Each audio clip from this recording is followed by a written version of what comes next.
Начинаем урок русского языка. Орыс тілі сабағын бастаймыз. Сегодня мы с вами продолжаем изучать раздел «Моя школа». Урок номер 10. Тема сегодняшнего урока – школьные принадлежности. Бүгінгі сабағымыздың тақырыбы мектеп құрал жабдықтары. Сегодня ты на уроке научишься понимать слова, обозначающие школьные принадлежности, узнаешь о словах предметов единственного и множественного числа.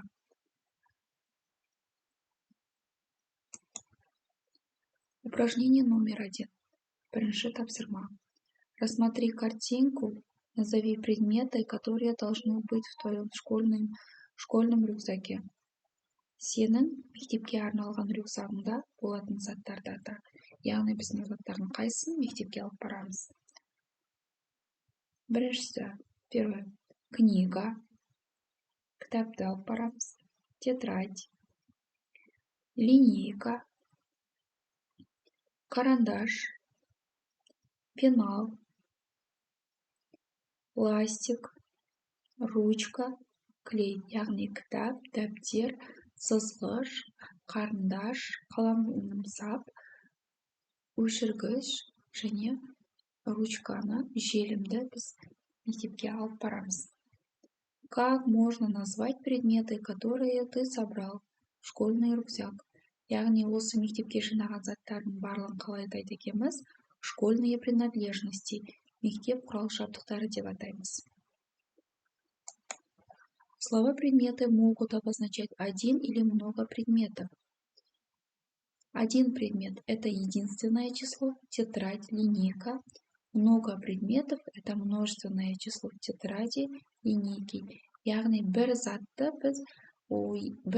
жекеше айтатын болса, ол бізде единственное число болады. Яғни ол единственное числода тетрадь, линейка болады.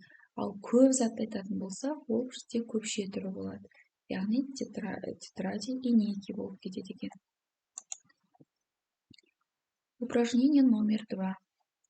Рассмотри картинки, что общего между словами в первом столбике, во втором столбике. Яғни бізде бірінші қатарда қандай сөздер, екінші қатарда қандай сөздер. Біз соны табуымыз керек екен.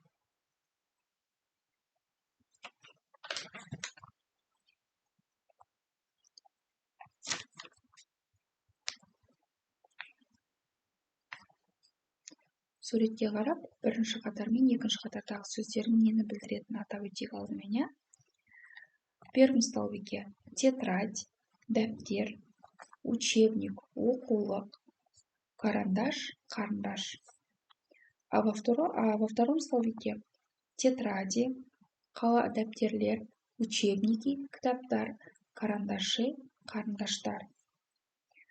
В первом столбике слова употреблены единственным числом.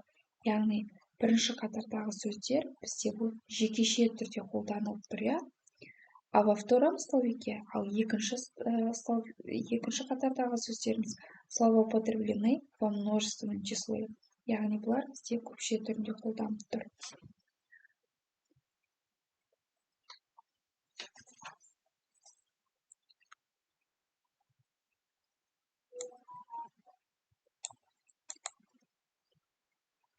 Упражнение номер 3. Үшінші тапсырма. Найдите в каждой строке лишнее слово. Назовите его. Книга, ручки, пенал, ластик, линейка.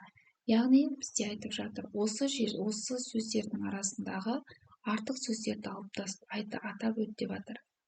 Яғни әр қатардағы артық сөзді тауып ата деп жатыр. Первая строка. Бірінші қатар. Книга, ручки, пенал, ластик, линейка. Лишнее слово – ручки. Яғни бұл жердегі артық сөз бізде қаламдар. Это у нас множественное число. Вторая строка. Екінші қатар.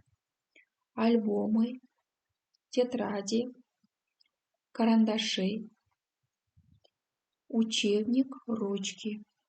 Лишнее слово – учебник. Яғни бұл жердегі артық сөз бізде оқулық. Девочки, напишите в тетради слова предмета единственного числа. Қыздар дәптерлеріне бұл жерде жазады. жекеше түрде айтылатын сөздерді жазамыз, иә? Яғни заттарды жазамыз.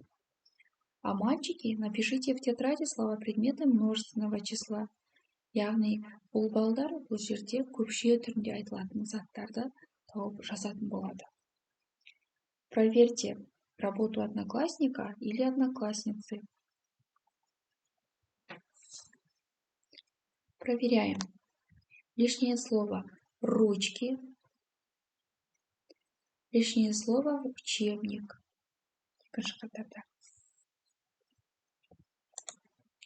Упражнение номер 4. Төртінші тапсырма.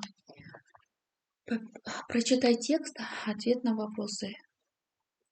Мәтінді оқып, сұрақтарға жауап береміз. Учебник – это главная книга в школе. Оқулық бұл мектептегі негізгі кітап. Ученики в тетради пишут ручкой. Оқушылар дәптерге қаламмен жазады. Ручки хранять в пенале. Яғни қаламсап, яғни ручкамызды біз қаламсапта сақтайды екенбіз.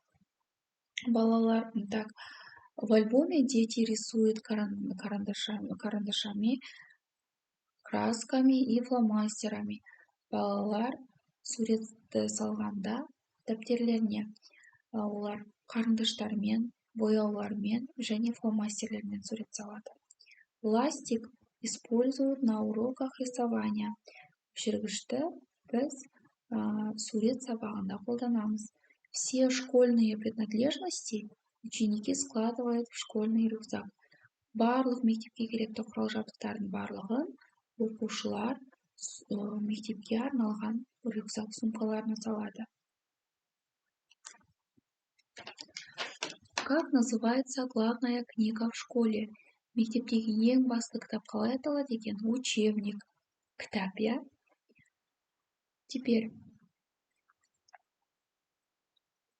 Следующий. Чем пишут ученики в тетради? Оқушылар дәптерге немен жазады? Олар немен жазады? Ручкой, яғни қаламсаппен, я? Следующий. Так, где хранят ручки? Почему? Ручки хранять в пенале, яғни қаламсап. Біз ручкаларымызды қайда сақтайды екенбіз? Қаламсаптың ішіне сақтайды екенбіз, я? Қаламсаптың ішіне сақтайды екенбіз. Следующий. Куда складывают ученики? Школьные принадлежности. Мектепке керекті құрал-жабдықтарының барлығын оқушылар қайда салады? В школьный рюкзак, яғни мектепке арналған сумканың ішіне салады екенбіз. Упражнение номер 5.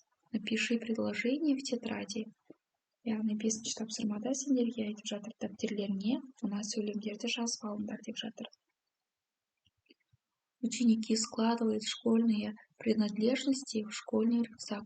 Балалар мектепке керекті құрал-жабдықтарын мектепке арналған сөмкесіне, яғни рюкзакқа салды деп жатыр. Сабақ сыныпты болса, сау болыңдар балалар. До встречи!